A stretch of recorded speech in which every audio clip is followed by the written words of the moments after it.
ইউরোপের দেশ সান মারিনোকে হারিয়ে যেন ইতিহাস গড়েছে বাংলাদেশ কোচ থমাস ডুলি।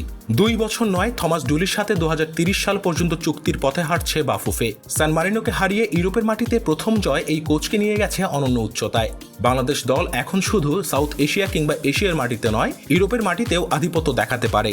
সান মারিনোকে হারিয়ে বাংলাদেশের এই নতুন কোচ যেন নতুন এক ছক কষছেন। হামজা, সমিত, ফাহমেদুল্লার মতো জার্মান এই কোচ চোখ রাখছেন এখন বাংলাদেশি বংশোদ্ভূত তারকাদের দিকে।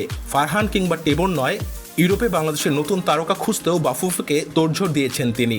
লক্ষ্য একটাই, সাফ চ্যাম্পিয়নশিপে দীর্ঘ শিরোপা খরা কাটানো। তার অধীনেই হয়তো 2003 সালের পর আবারও নতুন করে সাফের কোনো ট্রফি হাতে তুলতে পারবে বাংলাদেশ। বাফুফের পাশাপাশি খেলোয়াড়রাও খুব আশাবাদী।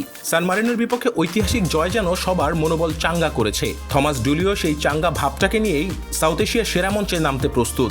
পারবেন তো থমাস ডুলি?